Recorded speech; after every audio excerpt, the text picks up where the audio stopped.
On va prendre maintenant la direction de Bruxelles pour notre rubrique Sans frontières, rejoindre là-bas en direct Julien Gasparuto. Bonjour Julien, vous allez nous parler d'un fléau aujourd'hui, un fléau assez méconnu mais pourtant très lourd de conséquences. Il s'agit des espèces invasives.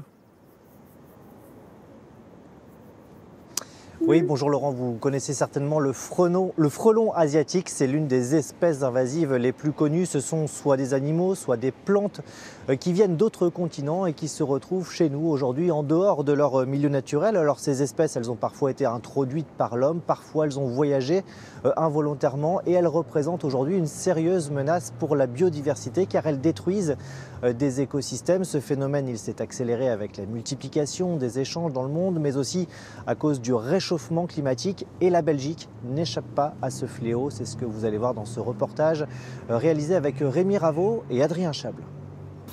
Elle a été introduite par l'homme en Belgique il y a 40 ans et représente désormais un véritable fléau. L'écrevisse de Louisiane, importée des États-Unis pour la pêche, n'a cessé de se multiplier. Et cette présence accrue dans les cours d'eau entraîne aujourd'hui la disparition de nombreuses espèces locales. C'est une espèce qui est plutôt des pays relativement chauds, mais avec l'aspect réchauffement climatique, elle a tendance à s'acclimater de mieux en mieux dans nos régions tempérées et également à se reproduire de plus en plus. Cette écrevisse fait partie des espèces envahissantes, au même titre que ces petites moules originaires de la mer Noire. Ici, près de Namur, on en compte jusqu'à 40 000 au mètre carré, et là aussi, elles perturbent l'écosystème. Mais à l'inverse des écrevisses, elles se sont retrouvées dans les eaux belges par hasard. On a des milliers d'espèces qui sont transportées chaque jour à travers le monde, qui vont transiter soit sous forme de larves, par exemple dans les eaux de ballast, donc dans les eaux qui sont dans les fonds des cales pour maintenir les bateaux, soit accrochées, comme certaines moules, sur la coque, ou encore dans des pots, par exemple, qui transportent des plantes ornementales. C'est comme ça que le frelon asiatique a été introduit en Europe. En Belgique, on dénombre une vingtaine d'espèces invasives préoccupantes, qui bien souvent ne peuvent plus être éradiquées. Ce jour-là, cette équipe installe des pièges pour attraper des rats musqués comme celui-ci. Eux aussi représentent une menace et la seule solution est de limiter leur population. Donc ici on a une entrée de galerie de rats musqués qui passe sous la berge et juste derrière il y a un foyer qui doit représenter à peu près 1 mètre cube.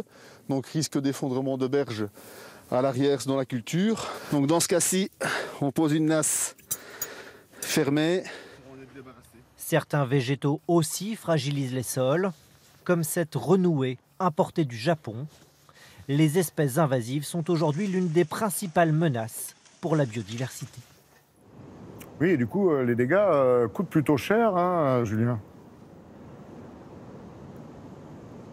Effectivement, la revue Nature vient de publier une étude et selon les chercheurs du CNRS qui ont réalisé cette étude, eh bien, tenez-vous bien, les espèces invasives auraient coûté plus de 1000 milliards d'euros en 40 ans et ce coût ne cesse d'augmenter car les dépenses annuelles liées à ces espèces invasives doublent tous les 6 ans. Alors il y a bien sûr les dépenses liées à la lutte contre la prolifération, c'est ce qu'on a vu dans le reportage, mais ce sont surtout les dégâts causés par ces espèces qui coûtent très cher. Elles ont détruit parfois des cultures entières, elles impactent aussi d'autres secteurs comme l'exploitation des forêts, l'immobilier ou encore le tourisme et les chercheurs recommandent donc de multiplier les contrôles dans les ports et les aéroports pour tenter de limiter ce fléau.